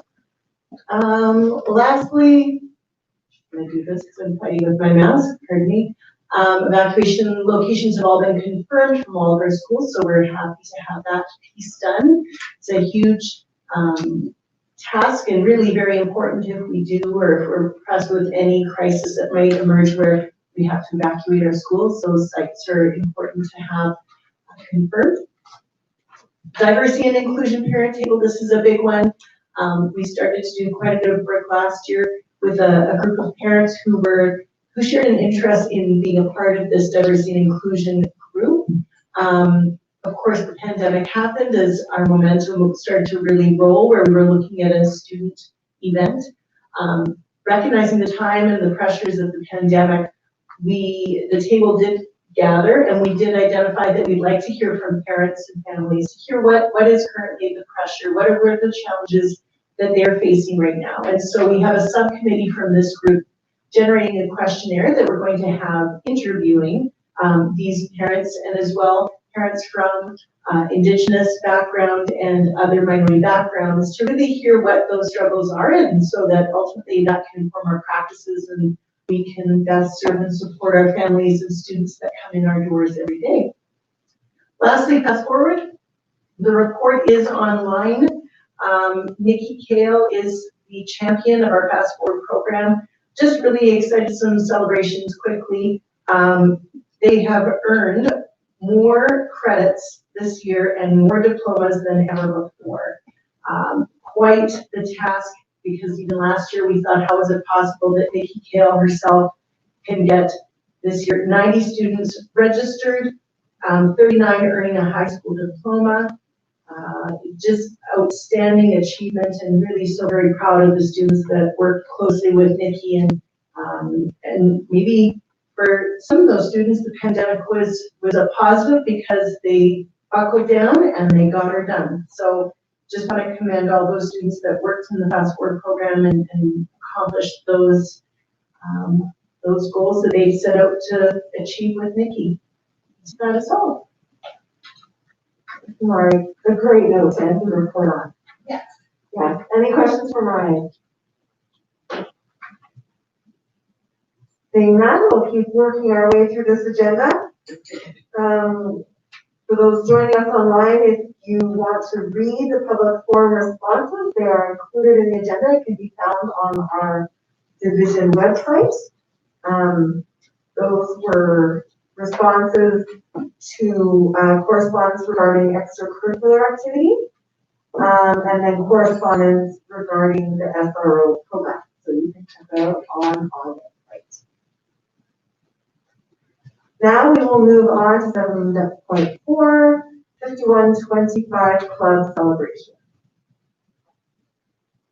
Great, and thank you, Human Resources, for taking a look at what can we do right now, what can we look forward to perhaps in the spring. So right now, 5125, that prestigious long timer, been with us for 25 years club. Those are the individuals that are new members to that club within our school division. So certainly, if you see these people, congratulations, and we'll send them a note of recognition as well. And hopefully, if things look different in the spring, looks like there might be an event if things look different. And just so you know, we sent out a little bio for each of, I think you guys all got CC on it, but a little bio went out, I think it was yesterday, for each person, just introducing them to the club, so. And I'll just keep going, if that's all right, Christine. So acknowledgement of excellence. Congratulations to Dr. Kevin Woods, who convocated 2 weekends ago now, I believe. And his dissertation, a dialogic learning leadership, a dialogic phenomenon of high school principal practice. Certainly the journey for Dr. for PhD is incredibly exciting. So congratulations to Kevin. And Lynn, my goodness, she's one of the most talented early education educators I've ever seen. I had the opportunity to watch her in the class where she was delivering some online early education. I really think we have something there because I can't believe how many parents are like incredibly engaged in that piece of it.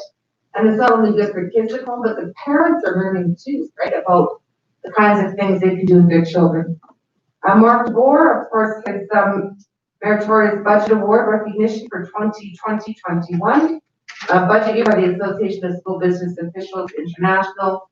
And I know that this board has been part of recognizing Mark and the finance team, Christine included in the past. And I think it's good, you know, to know that we're very lucky. We're very fortunate to have such, talented, skilled, and clearly put things to the standard that gets national and international recognitions. We're very fortunate for that. And we had a student, Lana Van Genderen, who was selected for the Education Youth Council, and that's the Ministers' Youth Council started her first meeting October 2nd. And rather than do schools, and I had asked Mark if we could give this a try, rather than have everyone have schools submit and then it's hit and miss, we're going to showcase 2 or 3 schools a month. And they're going to put in their showcases. So I think that we'll get to know each school a little bit more in depth. Once you tell them that, of course, now was the opposite problem, rather than having a problem with submissions, Dan and I are having to edit because of course they're so proud. You know, you've got grade leaders in schools when they're so incredibly proud of their schools that they could give you 10 pages, not 10 points, right? We asked them for 10 points. And so you've got Emmanuel Christian Elementary School, and actually it's funny because as executive council, we always say whoever gets to be liaison for that school says, yes, I get Emmanuel Christian Elementary School, because you go there and it's just so warm and friendly, and or we'll give you a tea and a cookie, and it's just an amazing. And when you go there for any meetings with parents or staff, it's amazing. And so she's given a number of celebrations there that they've had so far this year in terms of some events and areas of accomplishment. We also, read through the showcasing of Westminster. You know, Westminster is just that very special school that is truly lies at the heart of many organizations. You can see that they've got strong support from Carlisle and other businesses. They run a phenomenal breakfast program, are incredibly supportive and supported by and for community. We've got some individual recognitions there. Certainly there, if you haven't had a chance to see the renovations done at Westminster, certainly I encourage you to set a time to meet with Angela and go through that school. They're just so proud. And of course, they recognize their Daniel Heaton, Chris Chapman, our facilities individuals, and Marianne Potts, caretaker for and the amazing work that they've done. Celebration of a teacher, Dan Bracco, for his master's degree. And we've got welcome to Jillian Hannigan, the new Family School Liaison Counselor, and Senator Buchanan. Oh my goodness, if you guys know Lene, try holding her back on celebration things. She was going to do a PowerPoint, and she probably would have come and delivered it to you too, and you would have been here for a significant amount of time. Again, it's so fun to see how proud they are of their schools.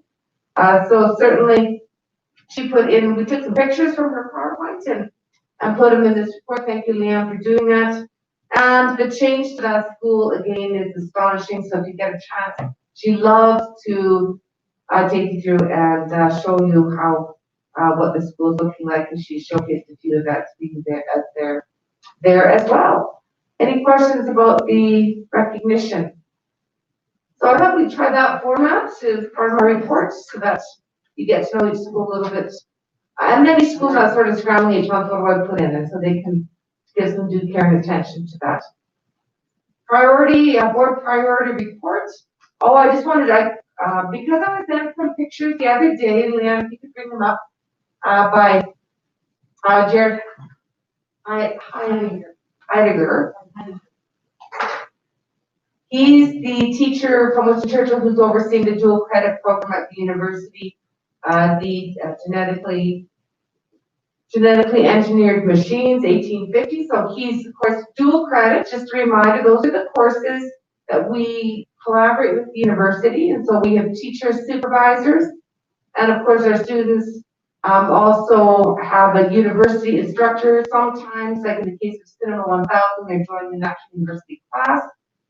And in some cases, the course is offered for our high school students by a university instructor with our teacher supervisors. So Jared sent these the other day, said, hey, look what we're doing. I won't pretend to know what they're doing there, but certainly when you take, they're one of the very few classes, by the way, allowed on campus at the University of Lethbridge in the science building.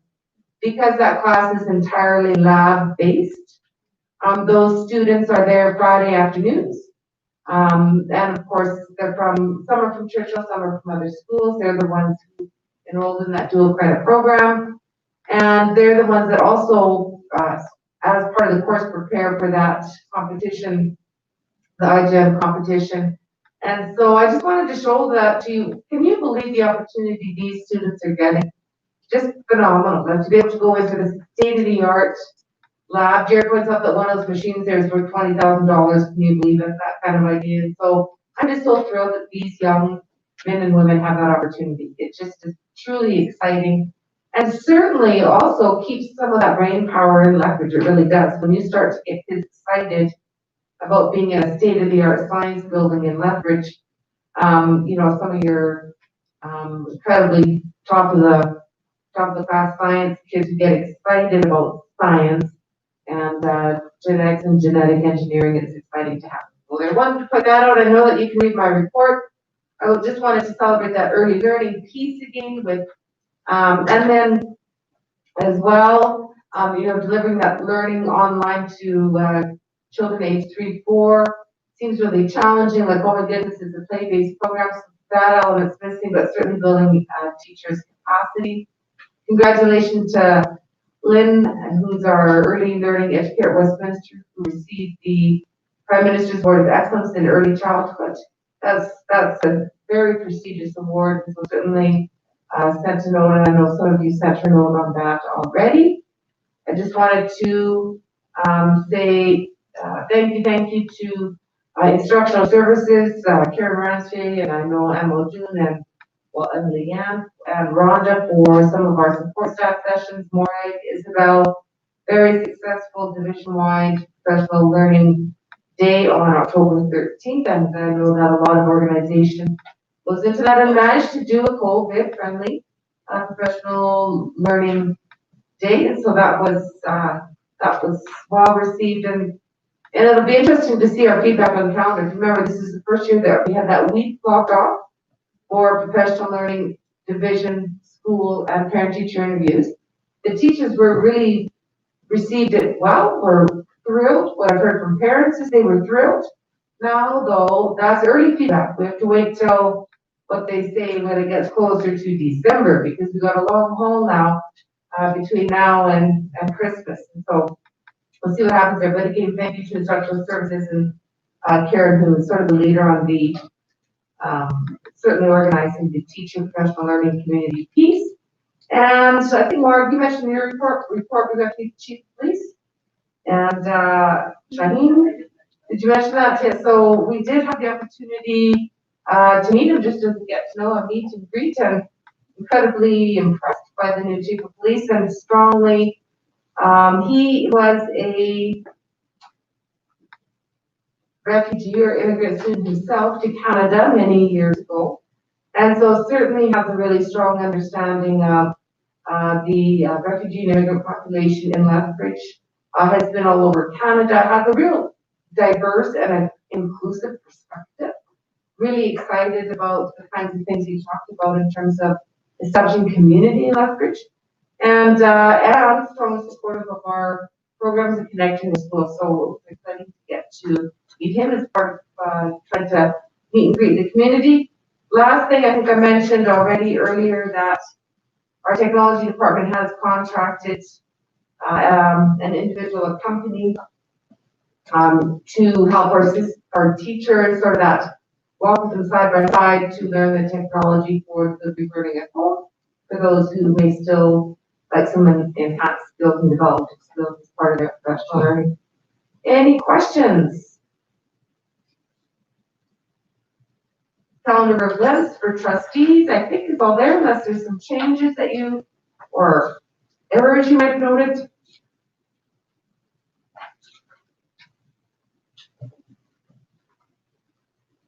That's it. Thank you, Cheryl. Thanks so much. All right, let's move on to our reports. Policy Advisory Committee, Lola. Lola, can I ask you to please turn your mic on? Thank you. Sorry about that. We met on September 30th, 2020, and we reviewed the terms of reference, your schedule, and policies to review the meeting dates, and they're all put down there. And give you information as it comes forward when we have our meeting. Great, thank you, Lola. Any questions for Lola? None? All right. Division Wellness Committee, Donna, are you?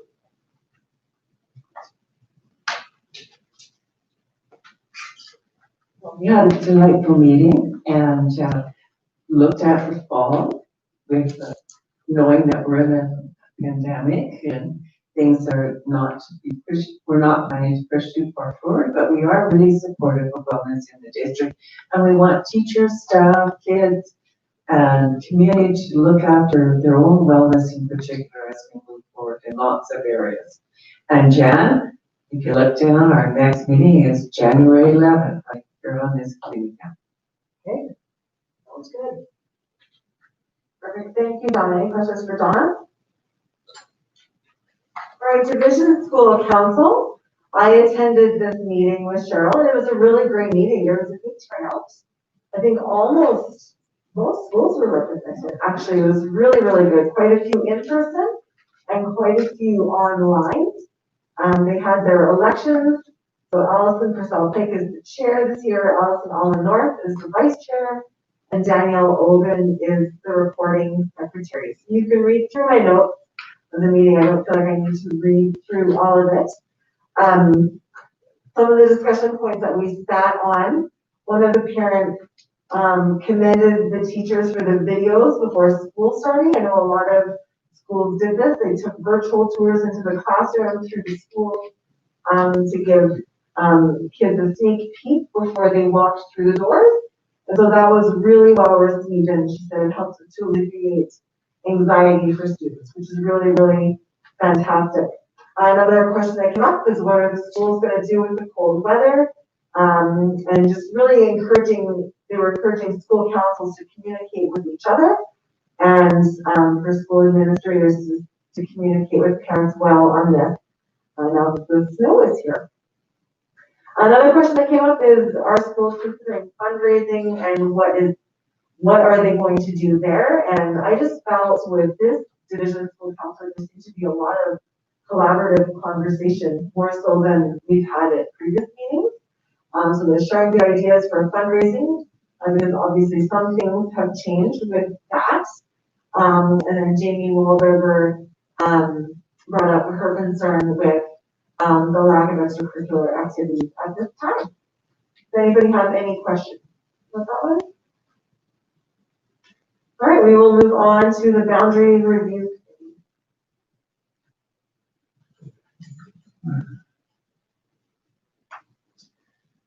Well, I'm new to the committee this year, so maybe Donna can add to that as I go through this. As you know, we're looking at reviewing boundaries throughout the entire city. We started with the West Lethbridge, we met on October 6th and the 13th. As we know, and I think our population knows that the significant growth on the west side, of the 3% growth that we have in Lethbridge, 2% of that is on the west side. So we were looking at what we can do to find balance with our elementary, middle school, and our high school. We met with the administration teams there. We reviewed that, and we're now looking at proposals on that, and we've had discussions. Our next step would be in the new year, probably around January. We'll be meeting with the communities and the public and make our presentation on that. Again, quite in depth, and look at all the scenarios that have been happening. Now, this is not just something that happened in those 2 days. This has been going on for at least 2 years.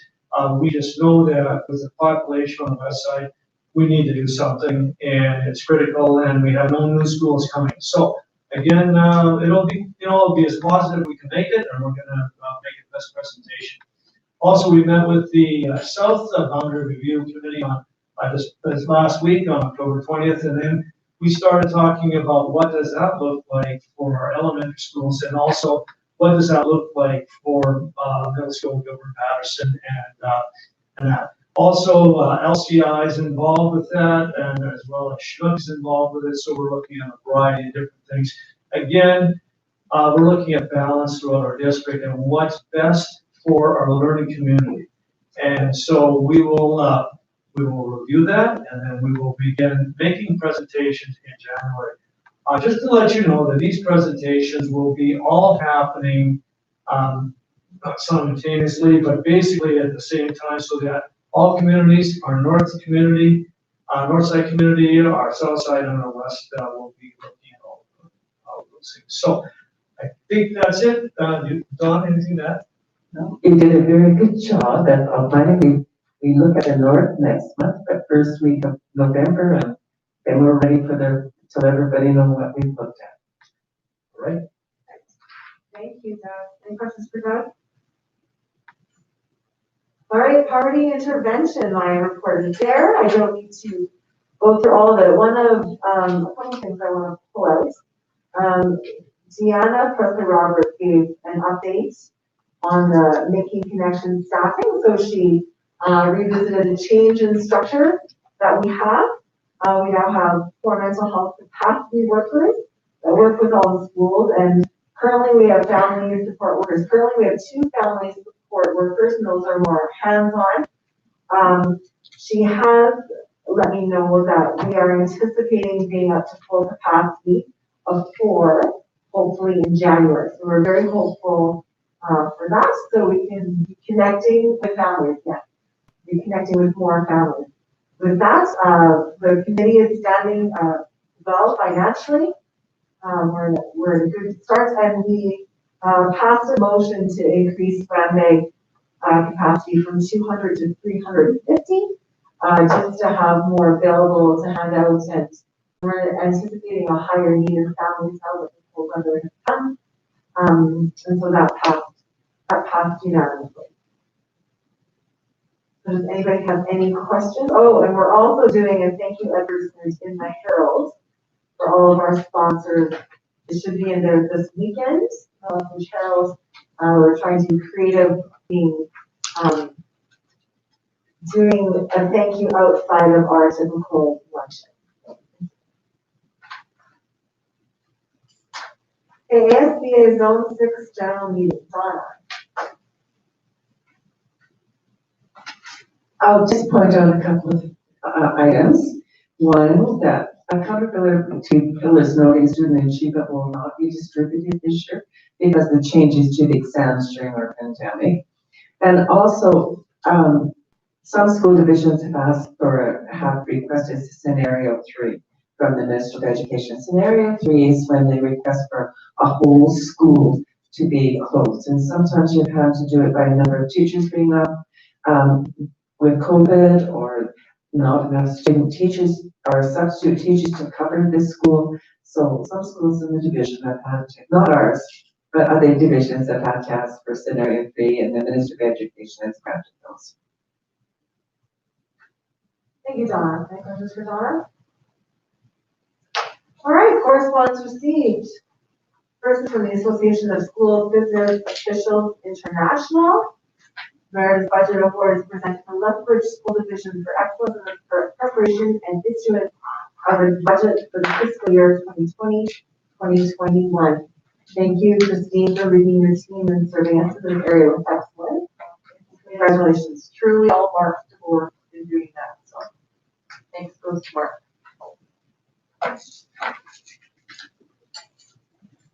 Right, and next is a letter from Alberta Education acknowledging our passing of a motion to not have board, but that we will be elected as a board of trustees as of August 7 in the next municipal election. And finally, the Lethbridge Chamber of Commerce, just thanking us for renewing our membership with the Lethbridge Chamber of Commerce. And this ends, we have none ends. There's none there to read, so this ends our regular board meeting. And do I need a motion to go? Well, just adjourn, a motion to adjourn? No, we're absolutely. Do we need a motion to go back into the? Nope. Okay. Just adjourn this. We will adjourn this meeting and go back to